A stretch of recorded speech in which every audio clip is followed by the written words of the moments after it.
కర్కాటక రాశి. ఈ రాశి వారికి రోజు కొంత అనుకూలంగా చెప్పుకోవచ్చును. చిన్ననాటి మిత్రుల ద్వారా కొంత సహాయాన్ని పొందుతారు. సమయానికి మంచి నిర్ణయాలు తీసుకుంటారు. విందు వినోదాల్లోపట పాల్గొంటారు. నూతన పరిచయాలు ఏర్పడడం వలన మీకు కొన్ని అవకాశాలు మీ ముందుకు వస్తాయి. అనుభవజ్ఞులను విచారించి వారి యొక్క సలహా మేరకు మీరు నిర్ణయాలు తీసుకొని పెట్టుబడులు పెట్టండి.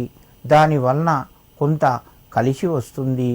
కర్కాటక రాశివారు ఈరోజు ఆదిత్య హృదయం వినడం వలన మీకు కొంత శుభయోగం కలుగుతూ ఉంటుంది. సింహరాశి.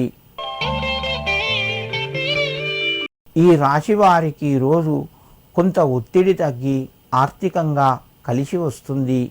ప్రయత్నాలు మెల్లగా ముందుకు వెళ్తాయి. దూరం నుంచి శుభవార్త అందుతూ ఉంది. ప్రయత్నాలు ఫలించే అవకాశాలు ఉన్నాయి. కొత్త రుణాలు కూడా చేయవలసి వస్తుంది. మిత్రుల ద్వారా కొంత సహాయాన్ని పొందుతారు. సింహరాశి వారు ఈరోజు దుర్గాదేవి యొక్క 12 నామాలు చదువుకొని మీ పనులు ప్రారంభించండి. మీకు మరింత శుభయోగం కలుగుతూ ఉంటుంది. కన్యారాశి. ఈ రాశి వారికి రోజు మధ్యమ స్థాయిగా చెప్పవచ్చును. ప్రయత్నాలు కొంత ఆలస్యంగా ముందుకు వెళ్తాయి. వ్యాపార రంగంలో రాణిస్తారు.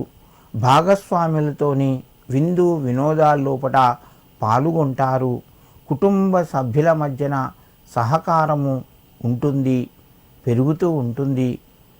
కన్యారాశి వారు ఈరోజు దుర్గాదేవికి పసుపు కుంకుమ సమర్పించి మీ పనులు ప్రారంభించండి. మీకు మరింత శుభయోగం కలుగుతూ ఉంటుంది.